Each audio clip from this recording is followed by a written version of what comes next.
¡Rápido, rápido! Van muy lento y necesitamos llegar a hacer la comida y armar las carpas. ¡Padre, un descanso! Ya llevamos más de 1 hora caminando y nada que llegamos. Vinimos por una jornada ecológica, hermanita. Y estás mal de estado físico. Debe ser porque te la pasas comiendo pizza con el padre a cada rato.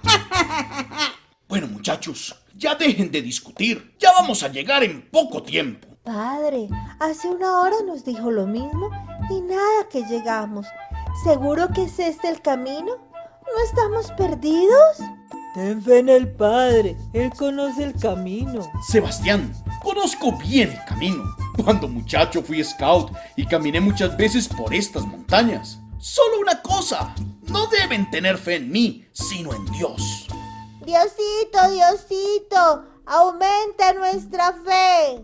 Pilar, eso mismo pidieron los discípulos a Jesús cuando iba camino hacia Jerusalén, en el Evangelio de Lucas capítulo 17, versículos 5 al 10.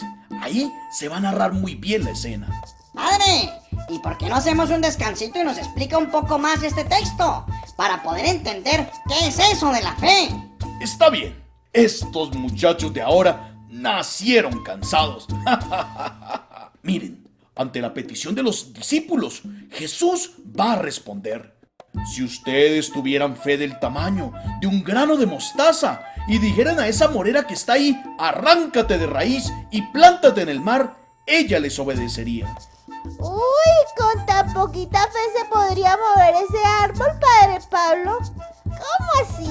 Ay, no entiendo. Yo tengo fe, pero nunca he visto moverse a un árbol. Ay, Pilar, ¿se te olvidó lo que aprendimos un día en la escuela de formación con el Padre? Es un lenguaje metafórico. Es una forma de hablar o de escribir, recorriendo imágenes para poder explicar un asunto. La metáfora es algo muy utilizado en la literatura, por ejemplo en las fábulas y en los cuentos. Muy bien, Gerardo. Ese día estabas colocando muchísima atención. No como otras que van a clase a dormir. Miren, este texto hace parte de 4 enseñanzas que Jesús va a dar a sus discípulos sobre la vida comunitaria. ¿Ustedes recuerdan cuando hablamos del capítulo 17 de Lucas?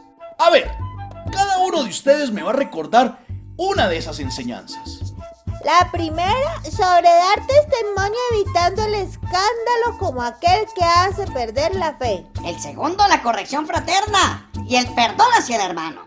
El tercero es el que queremos que nos explique. ¿Qué se trata sobre la fe? Y el cuarto, que también podría explicarnos hoy, trata sobre el servicio. ¡Excelentes estudiantes!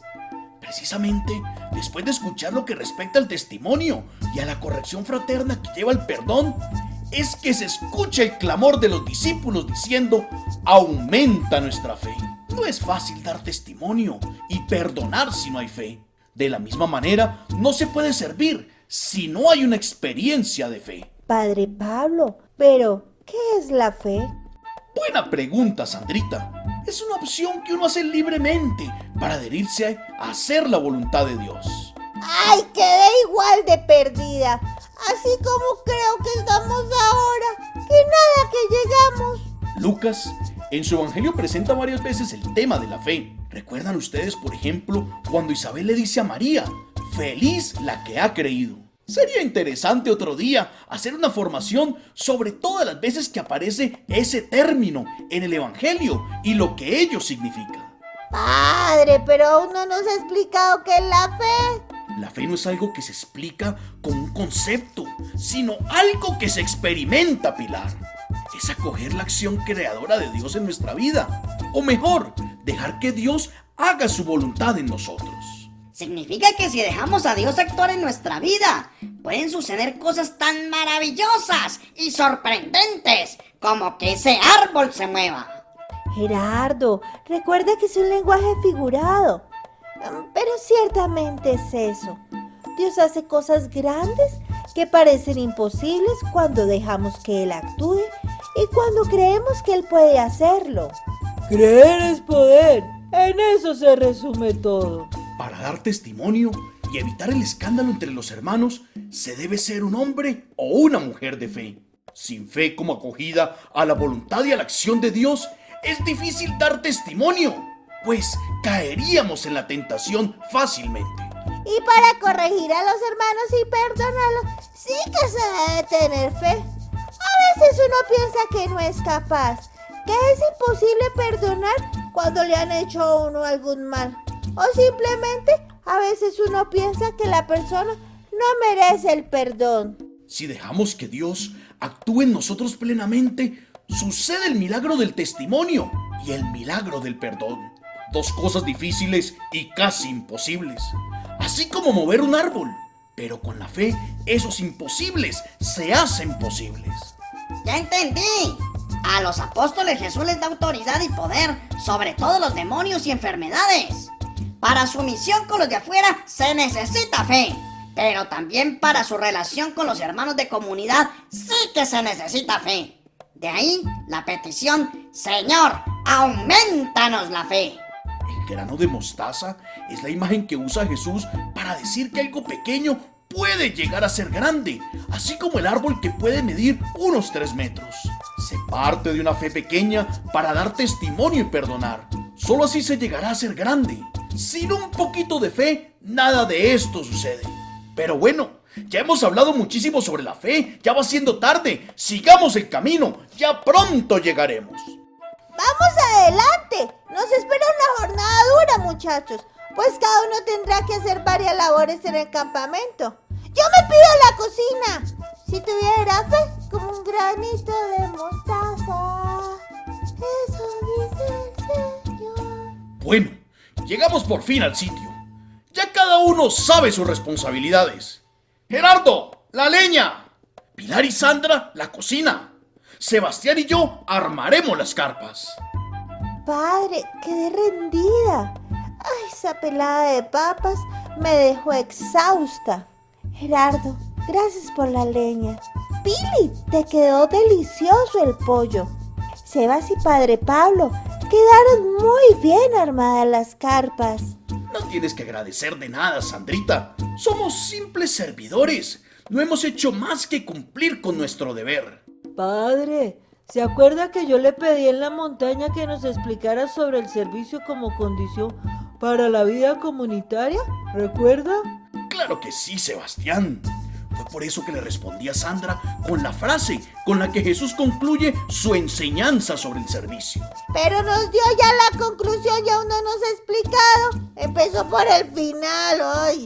Jesús va a decir una parábola a sus discípulos. Supongamos que uno de ustedes tiene un servidor para arar o cuidar el ganado. Cuando éste regresa del campo, ¿acaso le dirá: ven pronto y siéntate a la mesa? ¿No le dirá más bien: prepárame la cena y recógete la túnica para servirme hasta que yo haya comido y bebido, y tú comerás y beberás después? Deberá mostrarse agradecido con el servidor porque hizo lo que se le mandó. Ay, padre, no entendí. ¿Cómo así que no se le debe agradecer? Inclusive me parece un poco injusta la forma como se plantea esta parábola. Deja que el padre nos explique, Gerardo. Es como mal de la familia ser tan apresurado. La parábola interroga directamente a los discípulos: ¿quién de vosotros? Describiendo la vida cotidiana de un esclavo que trabaja toda la jornada. Pobrecito el esclavo, como que le toca hacer de todo. Trabaja la tierra, pastorear y hacer las tareas de la casa. Precisamente el servicio ocupa completamente su vida. Esa es la clave para entender la parábola. El servicio a su patrón va primero que sus necesidades personales, inclusive comer. Jesús plantea 3 preguntas en la parábola que obviamente tienen sus respuestas. Usted nos dijo una vez que la costumbre de la época era no agradecer a los esclavos y pedirles de comer después de su jornada. Cuando Jesús coloca en boca del patrón el deber que el esclavo tiene de hacerle de comer y de beber, tiene en mente 3 cosas. Primero, preparar los alimentos. Segundo, servirlos. Y tercero, esperar a que el patrón coma y beba. Muy bien, Pilar. Jesús quiere decir que el servicio debe hacerse de manera completa, no por partes. La imagen del siervo con la túnica ceñida significa el celo en el servicio. Pero ¿por qué no agradecer? Es como en mala educación, ¿no, padre? Recuerda que todo texto fuera de su contexto no se entiende. No era la costumbre de la época agradecer, ya lo había dicho Gerardo. El dueño del esclavo era el patrón, por eso debía cumplir sus deberes y obligaciones. Es por eso que Jesús va a decir, de igual modo vosotros, cuando hayáis hecho todo lo que os fue mandado, decid, somos siervos indignos, hemos hecho lo que debíamos hacer. ¡Claro que sí! Nuestra obligación como discípulos es servir. No podemos ser discípulos que no amemos el servicio y que no lo hagamos bien hasta el final, inclusive por encima de satisfacer nuestras necesidades personales. Es por eso que si el servidor es alguien de fe, es decir, abierto a la acción de Dios, entonces su deber es servir. Claro, pero no es un servicio que se ejerce de manera obligada como el esclavo, sino en total libertad, con convicción, sin reservas, hasta el final, sin buscar agradecimiento o elogios. Es por puro amor que actúa. La misión del discípulo es servir y para ello se necesita tener fe. Y hemos hablado como mucho. Y hablando de servir, ¿por qué mejor no vamos sirviendo el pollito, hermanita? Y las papas, que está haciendo mucha hambre. Y después seguimos hablando un poco más de la palabra. Ya